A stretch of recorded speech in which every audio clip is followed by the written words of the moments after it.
السلام عليكم ورحمة الله وبركاته. اللهم صل وسلم وبارك على سيدنا محمد وعلى آله وصحبه وسلم. يا صباح السعادة. النهارده هنعمل ان شاء الله وصفتين معانا في الفيديو ده حلوين جدا. اول واحدة وهي الكبدة الاسكندراني. ناس كتير جدا بتسأل على طريقتها، ازاي بنعمل كبدة اسكندراني صح. لما بنيجي نشتري سندوتش الكبدة بره بيبقى طعمه جميل جدا وطعمه حلو قوي عن الكبدة اللي في البيت. طب ايه السر؟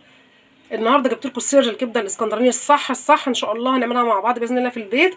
كمان هعمل معاكم ان شاء الله مكرونه بالسجق حلوه جدا. تعالوا يلا مع بعض. انا دلوقتي سلقت المكرونه وحطيت الحله بتاعتي على النار بتاعه المكرونه طبعا مكان السليق. هنزل فيها بشويه من الزيت. بسم الله الرحمن الرحيم.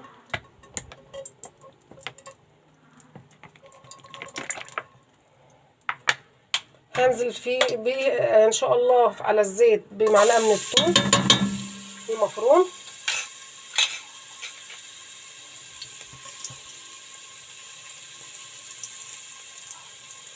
هقلب الثوم لما يحمر معايا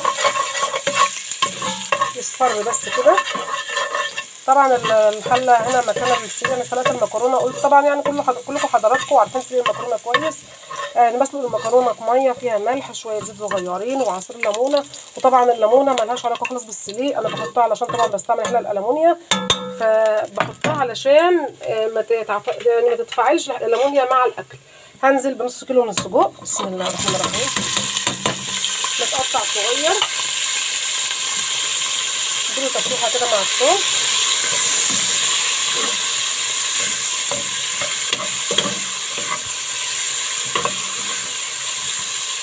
صراحه الاكله دي ممكن تعمليها في يوم لوحدها خالص، اكله حلوه جدا وسريعه. كده خلاص السجق اتشوح، مش عايزه اشوحه كتير. هنزل بكيس من الصلصه. الصلصه دي انا مفرزاها. لما بروح السوق بجيب دايما حبه طماطم مستويين كده، ببدا اضربها واسبكها واحطها على النار. لما تسبك معلقه سكر وابدا احطها في اكياس واعينها، بحيث ان انا لما باجي اطبخ تاني بتبقى سريعه معايا، يا دوبك تفك بس على النار خلاص كده اتسبكت تمام. تعالوا بقى نعمل الكبده مع بعض. شايفين حضراتكم دي مدقه الثوم كلنا طبعا عارفينها. حطيت فيها راس ثوم. عايز حضرتك تعملي بالكبه تمام، عايزه تعملي في المدقه زي ما انا عامله كده تمام. بصراحه انا بحس ان الثوم فيها حاجه تانية، ريحه تانية وطعم تاني. حطيت راس ثوم عليها قرن فلفل اخضر، ضربته كويس جدا، فرمته كويس قوي ناعم. هبدا انزل عليه بشويه ملح زي ما انتم شايفين حضراتكم كده. نزلت بالملح، عليها معلقه كزبره ناشفه، عليها معلقه كمون، معلقه فلفل اسود وبهارات لحمه، وهبدا وعصير ليمونه كبيره. وهبدا اقلب كل الخلطه دي مع بعض. دي تتبيله الكبده الاساسيه اللي انت هتعمليها، هتطلع معاكي تحفه ان شاء الله تمام. هاخد نص الكميه بتاع التتبيله دي واحطها على الكبده اهو، وهتبل الكبده بيها واسيب النص التاني. تعالوا نشوف هنعمل بيه ايه. شوفوا حبايبي، انا حطيت نص كميه التتبيله وهبدا اقلب التتبيله كلها على الكبده اهو. ويفضل انها تتساب على رف التلاجة لمده ساعه عشان التتبيله دي تاخد وتدي كده مع الكبده وتدي لها طعم حلو ان شاء الله تمام.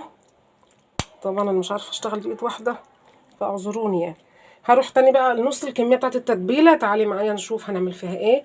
على النار حطيت حله اهي اللي هعمل فيها الكبده. انزل بشويه من الزيت او زبده او سمنه يعني اللي انت عايزه تحبي تشتغلي بيه اشتغلي بيه. نص كميه التتبيله اللي احنا عملناها اللي هي اهي الثوم على فلفل على عصير ليمونيه كبيره، معلقه كزبره ناشفه، معلقه كمون، معلقه فلفل اسود، وكمان معايا توابل لحمه. هنزل بيها ودي بتتسمى الطشه. يعني ايه طشه يا لولو؟ يعني الطشه بتاعت الكبده. هنزل بيها بمجرد ما ريحتها تطلع. شايفين طبعا نزلت الحله سخنه. هنزل بكميه الكبده كلها. بسم الله سميت الله. وهنزل بالكبده تمام اهو. هسيبها بقى تاخد صدمه كده على النار ونرجع ان شاء الله. ريحتها طالعه تحفه ان شاء الله. نشوف هنعمل ايه.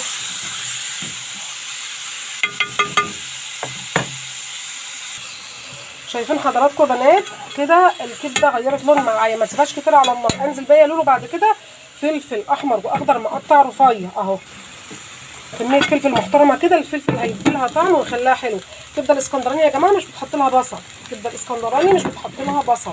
حابه حضرتك بقى تغيري. هو اصلا الطبخ مش قانون يعني، مش انا مثلا يعني قانون ان انا اعمل حاجه معينه، لا هو بس هي الوصفه الاصليه اللي هي الكبده الاسكندرانيه الاصليه مفيش فيها بصل.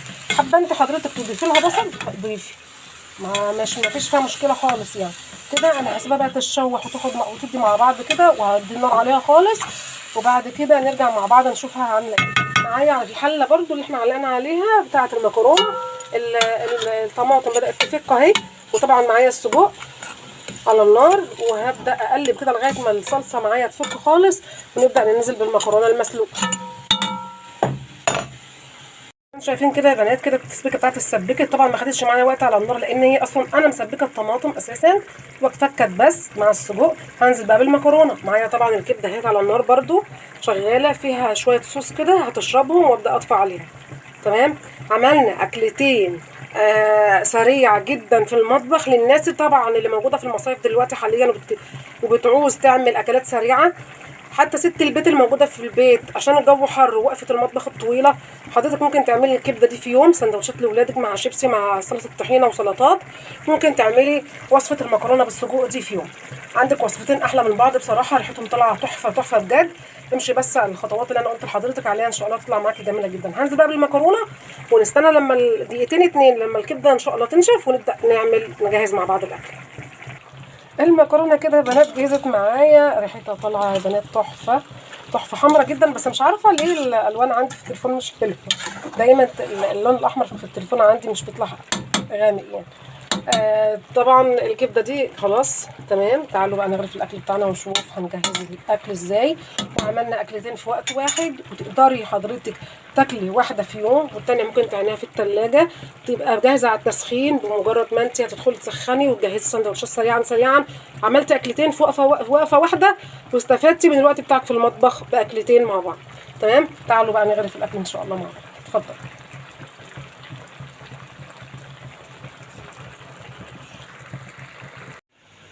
كده حضرنا الاكل حبايبي. طبعا بقى هعمل الكبده سندوتشات، حضرتك عايزه بقى تعمليها عيش بلدي عيش فينو زي ما تحبي يعني النوع اللي انت بتحبيه استعمليه. تمام. كده بقى هبدا اعمل سندوتشات. ممكن حضرتك تقدري تحطي له كاتشب، تحطي مايونيز، تحطي اللي انت عايزاه. طبعا رغيف الكبده ده بره يعني بيتباع بمبلغ وقدره يعني. تمام.